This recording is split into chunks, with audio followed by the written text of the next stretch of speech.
हमारी नेक्स्ट सब यूनिट है कम्युनिकेबल डिजीज। ये बहुत इंपॉर्टेंट टॉपिक है और एग्जाम में इससे रिलेटेड कई क्वेश्चंस आते हैं। कम्युनिकेबल डिजीज वह होती है जब इन्फेक्शन डिजीज पर्सन या बॉडी से हेल्दी बॉडी में विभिन्न तरीकों से पहुंच जाता है, जैसे blood, food, water, direct contact, हवा के जरिए, कीटों के जरिए एटसेट्रा। कम्युनिकेबल डिजीज में हमें तीन चीजों के बारे में जानना होता है। पहला है कॉजेज ऑफ डिजीज। इसमें कई फैक्टर्स आते हैं जिन्हें हम आगे समझेंगे। दूसरा है sign and symptom of disease और लास्ट है prevention and management of disease. हम जितनी भी कम्युनिकेबल डिजीज के बारे में पढ़ेंगे उन सब में हमें इन फैक्टर्स के बारे में पता होना चाहिए, क्योंकि एग्जाम में इन्हीं पर क्वेश्चंस आते हैं। सबसे पहले कॉजेज ऑफ कम्युनिकेबल डिजीज को डिटेल में समझते हैं। कॉज में सबसे पहला फैक्टर है एजेंट ऑफ डिजीज, यानी वह कौन सा वायरल, बैक्टीरिया या माइक्रो ऑर्गेनिज्म है जिसकी वजह से बीमारी हो रही है। दूसरा है सोर्स ऑफ इन्फेक्शन, इसे रिजर्वायर भी कहते हैं। इसका मतलब है बीमार करने वाला एजेंट आ कहाँ से रहा है, उसका रिजर्वायर कहाँ है। इसके बाद है मोड ऑफ ट्रांसमिशन, यानी वह एजेंट हेल्दी बॉडी में किस माध्यम से आ रहा है। नेक्स्ट फैक्टर है ससेप्टेबल होस्ट, यानी वह कौन से लोग हैं जिन्हें किसी बीमारी का सबसे ज्यादा खतरा है। क्या वह बच्चे हैं या बूढ़े हैं या महिलाएं हैं या कोई और।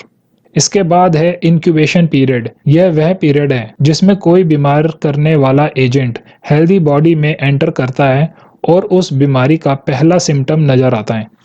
नेक्स्ट है साइन एंड सिम्टम्स।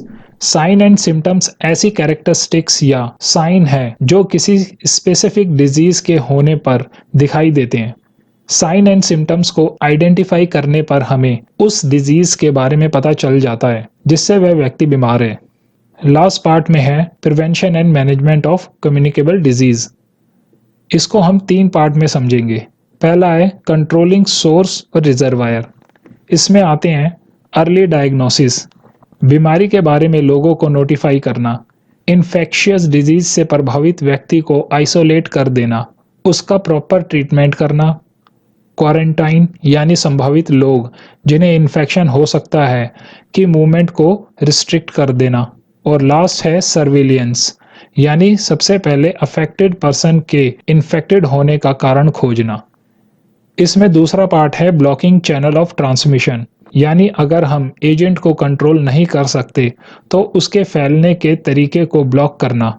इसमें आते हैं सेफ वाटर सप्लाई, मक्खी मच्छरों से बचाना, एयर से होने वाले इन्फेक्शन से बचने के लिए मास्क लगाना, जिनको इन्फेक्शन का सबसे ज़्यादा खतरा है उन्हें बचाकर रखना, और लास्ट पार्ट में है स्टडी ऑफ हेल्थ एजुकेशन, यानी लोगों को हेल्थ प्रैक्टिसेस के बारे में अवेयर करना और उन्हें अपनाने के लिए मोटिवेट करना। यहाँ कुछ मोस्ट कॉमन कम्युनिकेबल डिजीजेस दी हुई है जो एग्जाम में अक्सर आ जाती है, इसलिए आपको इन्हें बहुत ध्यान से स्टडी करने की ज़रूरत है। इनमें है cholera, tuberculosis, typhoid, malaria, AIDS, hepatitis, rabies, tetanus.